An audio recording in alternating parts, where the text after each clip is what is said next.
Elections کیا واقعی جو ساری کرائسس ہے ان کا حل ہے یا نہیں ہے. یہ نہ ہو کہ الیکشن چلے آپ جیت جاتے ہیں الیکشن, آپ آ جاتے ہیں حکومت کے اندر, سپوزٹلی ایک سینیریو پینٹ کر لیتے ہیں آپ لوگ, یعنی کہ پی ٹی آئی حکومت میں آ جاتی ہے, آ کے جو اس وقت کرائسس چل رہا ہے اس کرائسس کو کیا آپ لوگ مینج کر سکیں گے, یا آپ کہیں گے جناب آپ کو بھی 2 سال 4 سال 1 سال کا عرصہ چاہیے تاکہ یہ جو 3-4 مہینے میں جو پرابلمز کریٹ ہوئی ہیں ان کو انڈو کرنے کے لیے آپ کو ٹائم چاہیے ہوگا, یا آپ کیسے لیں گے؟ کیونکہ ایک تھریش ہولڈ ہے نا ماسس کا بھی, عوام کا بھی ایک تھریش ہولڈ ہے, ان کا تھریش ہولڈ ختم ہو گیا تو وہ کل کو کہیں آپ کے پیچھے نہ پڑ جائیں, آپ کی حکومت کے پیچھے نہ پڑ جائیں. اس لیے پوچھ رہا ہوں کہ آپ کے پاس کوئی سولوشن ہے, کوئی وے فارورڈ ہے اگر آپ حکومت میں آ جاتے ہیں اور اسی سال الیکشن ہو جاتے ہیں تو. اچھا, اب میں تھوڑی سی بات کرتا ہوں جو کنڈی نے کہا اس میں تھوڑا سا فرق ہے. جی, کنڈی یہ کہہ رہا تھا کہ نئی مردم شماری کا الیکشن کمیشن نے سپریم کورٹ کے اندر نہیں کہا تھا, اس نے کہا تھا کہ نئی حلقہ بندیاں.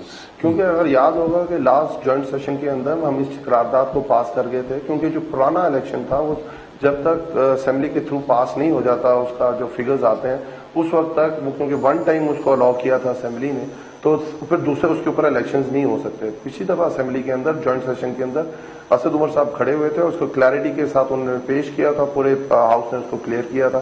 تو نئی مردم شماری ضرورت نہیں ہے اس وقت, نئی حلقہ بندیوں کی. نئی حلقہ بندیاں آ چکی ہوئی ہیں الیکشن کمیشن کے اوپر, اس کے اوپر اعتراضات بھی کیے جا چکے ہوئے ہیں, اور اس کی حتمی ڈیٹ 1-2 دن, حتمی جو ریزلٹ ہے وہ بھی 1-2 دن کے اندر آ جائے گا. تو اس کے اوپر تو کوئی ایشو ہی نہیں ہے, یہ مردم شماری تو بہت پیچھے رہ گئی ہوئی ہے. وے فارورڈ دیکھیں, ہم یہی ہمیشہ بات کرتے ہیں کہ آپ دنیا کا سارے ماڈلز اٹھا کے دیکھ لیں, جہاں بھی آپ دیکھتے ہیں کہ پولیٹیکل انسٹیبلٹی ہوتی ہے وہاں ہمیشہ اکنامیکل انسٹیبلٹی ہوتی ہے. اس سے آگے آپ کیسے جا سکتے ہیں؟ آپ جب ایک جماعت الیکشنز ہوتے ہیں, ایک جماعت کو مینڈیٹ ملتا ہے, وہ آتی ہے, اس کے پاس 5 سال کا عرصہ ہوتا ہے, وہ مشکل فیصلے بھی کرتی ہے, وہ لوگوں کو ریلیکس کرنے کی بھی کوشش کرتی ہے اور اپنا وے فارورڈ بتاتی ہے. اگر ہمارے جب حکومت کو ہٹایا گیا 2022 کے اندر, تو آپ کو یاد ہوگا کہ اس حکومت نے آ کے جو جون کلوز کیا اس میں اکنامک سروے رپورٹ پیش کی جو پچھلے سال کی تھی, اور جس کو ورلڈ بینک بھی اور جس کو IMF بھی انڈورس کر رہا تھا.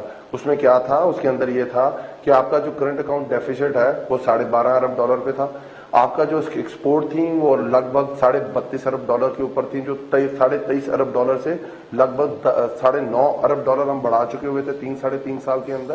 اب آپ کی جو ریمیٹنس تھی وہ کچھ $13.5 ارب سے ہم نے بڑھائی تھی, جو $18.5 ارب پہ یہ چھوڑ کے گئے تھے, اور ہم $32.5 ارب پہ چھوڑ کے گئے. انہوں نے جو 285 ٹریلین پاکستانی روپیز کی اکانومی چھوڑی تھی وہ ہم 385 ٹریلین پہ لے گئے تھے. پاکستان کی کنسسٹنٹ 2 دفعہ کی گروتھ آ رہی تھی 6% یا 6% سے زیادہ. صاحب ٹھیک ہے, آپ نے بہت اچھے کام کیے تھے علی صاحب. آپ کی ایگریکلچر سنیں میں آپ کو وے فارورڈ بتا رہا ہوں نا, آپ کا پاکستان کی تاریخ میں پہلی دفعہ ایگریکلچر 4.4 سے گرو کر رہی تھی. تو جب یہ رجیم چینج کی سازش ہوتی ہے اور وہ پاکستان کی عوام اسے ریجیکٹ کر دیتی, تو اسے نکلنے کا طریقہ کیا ہے؟ اسے نکلنے کا صرف ایک طریقہ ہے کہ دوبارہ لوگوں کے پاس جایا جائے. یہ اپنا مینیفیسٹو پہ جائیں گے, ہم اپنے مینیفیسٹو پہ جائیں گے. لوگ ایک پارٹی کو اقتدار کے لیے اس کا ووٹ کرے گی اور ایک کو اپوزیشن کے لیے کرے گی, اور وہ پارٹی آ کے یہ جتنی پولیٹیکل انسٹیبلٹی وہ ختم کرے گی. اس وقت حالات یہ ہیں رانا صاحب کہ انٹرنلی بھی آپ انسیکیور ہیں اور انٹرنیشنلی بھی آپ انسیکیور ہیں. پاکستان کی بات سننے کے لیے دنیا کا کوئی ملک تیار نہیں. صاحب ایشو یہ ہے, دیکھیں آپ نے تو ایک بہت بڑا سٹیپ لیا, بہت بڑی بات کر گئے آپ. جناب حکومت اگر الیکشنز کی ڈیٹ دے تو ہم موجودہ اسمبلیوں میں آنے کے لیے تیار ہو, بہت بڑی بات کر گئے آپ. یہ کہہ رہے ہیں, کنڈی صاحب کہہ رہے ہیں, یعنی کہ پیپلز پارٹی کا ورژن یہ ہے کہ ان کی ریپرزنٹیشن کر رہے ہیں کنڈی صاحب, وہ کہہ رہے ہیں جی پہلے آپ اسمبلیوں میں آئے, اتنے جا کے سنگ پھنس گئے نے, کہ جناب پہلے اسمبلیوں میں آئے آپ, پھر اس کے بعد اگلی بات ہوگی. اب آپ نے پہلے اسمبلیوں میں نہیں جانا, آپ نے پہلے اسمبلیوں میں جانا نہیں ہے, ٹھیک ہے, آپ نے ایک آفر کر دی, آپ کی آفر جو ہے فی الحال جو ہے وہ پیپلز پارٹی کو ایکسیپٹیبل نہیں ہے. So what's the way forward now? Free and fair election وہ کہہ رہے ہو, مردم شماری وہ کہہ رہے ہو, آپ نے کہا جی کہ ہلکا بندیاں, ایک میں میری گزارش سن لیں, میں ایک سوال کر لوں پھر اس کے بعد آپ جو مرضی کہیے گا.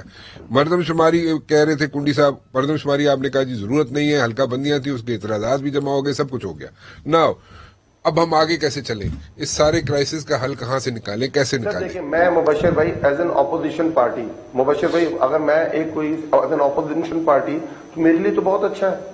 مجھے تو کہا گیا تھا کہ پرانا پاکستان آئے گا اور پرانا پاکستان جو لوگوں کے سامنے ہے وہ دن بدن یہ اپنی جو نیریٹو تھا یہ انہوں نے کھو دیا ہوا ہے اور دن بدن اور کھوتے چلے جائیں گے. ایز این اپوزیشن میرے لیے تو بہت اچھا ہے. پنجاب میرے پاس ہے, کے پی میرے پاس ہے, آزاد جموں کشمیر میرے پاس ہے, گلگت بلتستان میرے پاس ہے.